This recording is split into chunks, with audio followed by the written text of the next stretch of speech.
It's another edition of Time About the Movies, and we're wrapping up another month. It's the end of February 1990. This is February 23rd. We've got 5 movies to look at today. None of them really have a whole lot of memorability to them, but we'll look at them anyway. So, let's not waste any time. Let's jump right on into it with the first movie, and that is Dabney Coleman in Where the Heart Is. And clear? Stuart McBain could knock down anything he wanted, except this house. We say let's tear this place apart with our bare hands! Stuart McBain could control anyone in his life, except his kids. That's my daughter.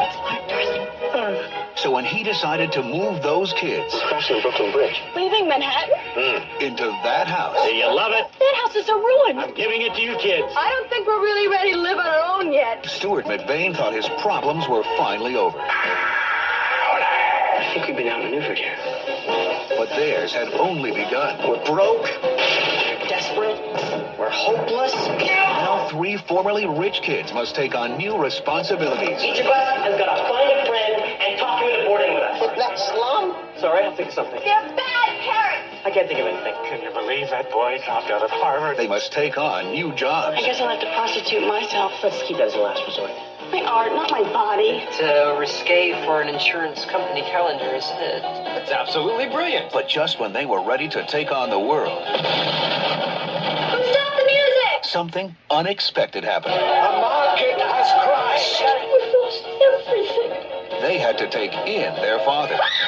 You're ruining me! I'm head of family. Everything's broken down. You have been evicted. Let me in! This is America. Don't we have rights? Not without money, it don't. I'm telling you, capitalism's going in the toilet. Touchstone Pictures presents Dabney Coleman, Uma Thurman, Joanna Cassidy, Crispin Glover, Susie Amos, and Christopher Plummer in a new comedy by John Moorman, a story of a family coming apart. What about Dad? I lost my home. We gotta find it. How can he sleep in a box like this? Your father always insisted on a king-size bed. A family coming together. I kicked them out. They took me in. A family coming home. I can't believe they haven't repossessed the Porsche. Where the heart is. So, wait a minute, I'm confused here. So, Dabney Coleman is a guy that wants to demolish a building, but his children make fun of him, and he decides to put him in that house that he wants to tear down, and then he loses everything, and I don't know what the hell's going on in this movie. I mean, this looks like a movie that's, I don't know what they were thinking when they made this movie. It's just so much stuff is going on. None of it really makes a whole lot of sense. I'm so confused on this whole premise right here. Dabney Coleman's a demolitions expert, wants to tear down this house. When his children make fun of him, and he's just like, okay, go live in the house I want to tear down. And then sooner or later his stocks go down, he's broke. Now he's got to go into this house. It's just like, I'm so confused on this movie. I'm so confused on what the concept of this movie is. And you saw Christopher Plummer in there. Guess what the character's name is? Shitty. I'm not even making it up. It's his name. The name of his character in this movie is called Shitty. What is this movie? I mean, this just seems so out of place and so bizarre for especially for John Boorman, the guy who directed Deliverance, Excalibur, and this is one of the movies he directs. This is a mess of a movie. This is just a major mess of a film that makes no sense whatsoever. The plot is all over the place. The characters aren't played very well, despite the good casting they have here. Dabney Coleman, Joanna Cassidy, young Uma Thurman, Crispin Glover, Christopher Plummer. But I don't know what the hell is going on in this movie. Just stuff is happening all over the place, and it's just like, it makes no sense whatsoever. You can tell this movie was not going to have a lasting impact, because the trailer doesn't even know what the hell it wants to tell, the story it wants to tell. So, there you go. Where the Heart Is. What a bizarre movie this is. So, on to the next movie. There will come a time when winning is everything. When one team faces its greatest challenge. You gotta know where everybody is, always. I can't. They'll crush your skull. The blood of heroes. Against all odds. One chance to defeat the underground leader of 9 cities. Rutger Hauer, Joan Chen, The Blood of Heroes. Rated R. Certainly not quite as confusing as Where the Heart Is, but still kind of confusing. I mean, it looks like this was New Line's attempt to try to create another Mad Max type of success, because this is an Australian-American hybrid post-apocalyptic film. And, again, good cast to it. Rutger Hauer, Joan Chen, Vincent D'Onofrio, Delroy Lindo. But, I mean, it doesn't look anything too special, honestly. I mean, I haven't seen it, but judging by this trailer, it doesn't really show a lot of promise to it, at least in my opinion. So that's my quick thought on this one here. Maybe it's something I'm not aware of, but I don't see the appeal here. So let's go ahead and move on to the next movie.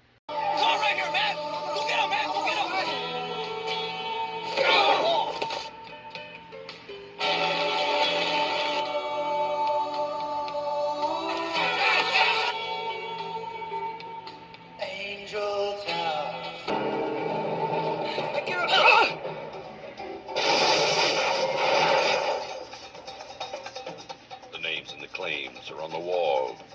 Legends live forever. Olivier Gruner, Teresa Saldana, Frank Aragon, Tony Valentino, Angel Town. Yeah, this is another one of those martial arts action films that they were trying to make something like a Bloodsport or a Kickboxer, those type of movies. But imagine that, except without the appeal of somebody like Jean-Claude Van Damme. Instead, we get Olivier Gruner. And this movie pretty much tells you why not every single martial artist or wrestler can be an actor.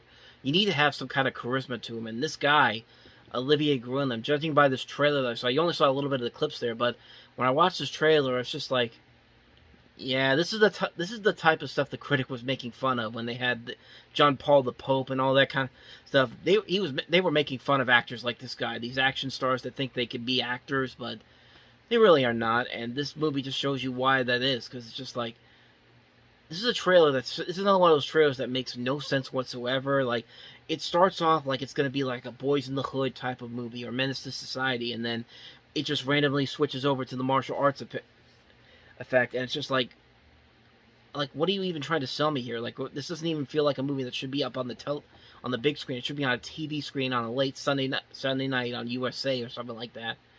But, so yeah, that's my quick thoughts on Angel Town. Something I haven't seen, but man, this is another. We're getting a lot of misleading trailers that just don't make a whole lot of sense here. So let's go ahead and move on to the next movie. And at least this trailer makes more sense. It's Mountains of the Moon. Sir, allow me. Allow you what? To join your expedition. An explorer and a gentleman on a quest to reach a place no civilized man had ever seen. What's this? One came in search of knowledge. Don't be offended. It's a blessing. The other in search of glory.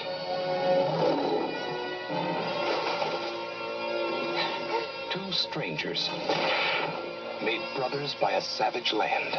Two friends made enemies by a civilized nation. 2 weeks ago, Speak committed an act of treachery. He saved my life many times. Well, then go to him. Gentlemen, please.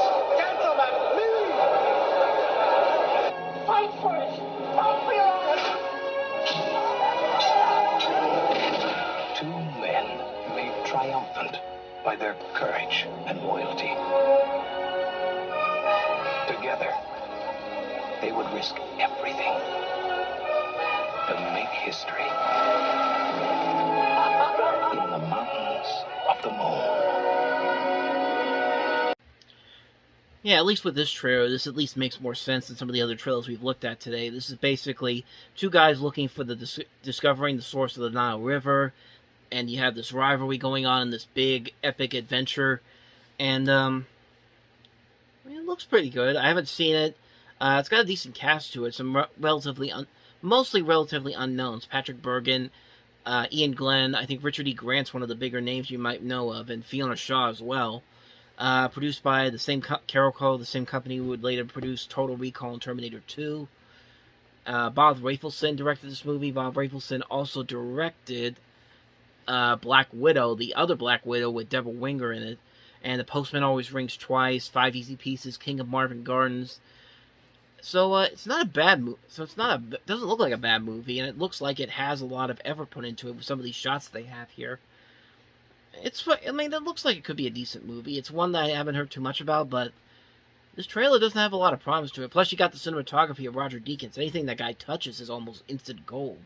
So yeah, it looks promising enough. Let's go ahead and move on to the last movie, and that is Spontaneous Combustion. Tobe Hooper, the director of Poltergeist. Tobe Hooper, the modern master of the macabre, now brings you his greatest achievement. In the spring of 1955. Okay, Brian, Peggy, very soon. Ready now. Ready. A secret experiment began. An experiment that left one survivor. The vital signs are all perfect. There's no signs of radiation. Now, the child has become a man. Well, looks like you lived. Got a slight fever. A man who doesn't know the secret of his past. My parents didn't burn to death. They drowned. Something's happening to me. Two people I know burned to death. Or the terror of his future. They're watching me. Nobody's interested. Before his enemies can stop him. Before his gift will transform him. The doctor can save your life. There is a vaccine. Sam Kramer must uncover the mystery of his own life. All right. You should never have been born. And if it wasn't for me, you never would have been. And fight fire.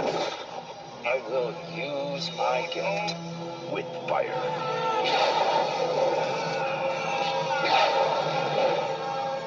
Spontaneous Combustion. Starring Academy Award nominee Brad Dourif, Melinda Dillon, and Cynthia Bain. God damn you! Spontaneous Combustion. Is this really something Tobe Hooper should be really proud of as a director? I mean, the only thing I've ever heard about this movie or even know about this movie before I watched this trailer was the fact that John Landis has a cameo in here and he apparently shoots fire out of his mouth or something like that. That I remember seeing it on like an Angry Video Game Nerd episode. I can't remember which one. I'll put the clip in here real quick. James actually talked to John Landis about this. Went to like a horror convention. Yeah. What did you say? Something like... Well, I asked him, I told him my favorite still that existed of him was the Breathing Fire from Spontaneous Combustion. Yeah, he didn't seem too thrilled that you brought that up. But, yeah, this movie, that was my only indication of this movie's existence, was watching the AVGN episode. Well, it's not even Angry Video Game Nerd. It was a DVD collection review for Mike Matee. But, this movie... For a movie from the director of Poltergeist and Texas Chainsaw Massacre and Salem's Lot and Life Force, is this really a movie that you want to say is one of his crowning achievements? Because it's just like that trailer just made it seem like this was more of an important movie than it really is. I mean, when you get you can get Don LaFontaine to say whatever you want, and it'll sound like an epic adventure, but it's like, or an epic thriller, but it's just like, with this movie. I mean, it's one of those movies where maybe with a good script, this concept could have probably worked, but it gets really silly really fast. Like, it gets so ridiculous, it gets so lazy, it gets so cheap, it just doesn't work the way I think they wanted it to. I think they wanted to make something better than this movie did, but it just didn't work. It just didn't work on any level. I mean, with a cast that includes Brad Dourif, Melinda Dillon, and it even has John Landis in it, you would expect a little bit better than this, but unfortunately that's not the case. Spontaneous Combustion is not going to be one of those movies that we'll remember mostly from Tobe Hooper's filmography. In fact, it's movies like this that make you wonder if Poltergeist really worked mostly because of Steven Spielberg's influence than Tobe Hooper, because really, this is one of those movies where he's on his own. It's just like, yeah, this isn't working, bud. So that's my thoughts on Spontaneous Combustion. So that wraps up another edition of Time About the Movies. Next time around, we jump into the month of March. And we started off on a positive note. We've got the first Jack Ryan movie, Sean Connery and Alec Baldwin in The Hunt for Red October. We'll talk about that one, and we'll also talk about Too Beautiful for You. So, 2 movies to look at next time around. One a classic, one, well, I don't know. I've never heard of it before, but we'll definitely talk about it next time around. So thank you guys for watching. And as always, if you want to see more videos like this, check out the playlist on the next page. Check out the previous episode as well. I'll see you guys tomorrow for a new episode. Thank you guys for watching. Hope you have a good night. See you tomorrow. Till the next time I see you, take care.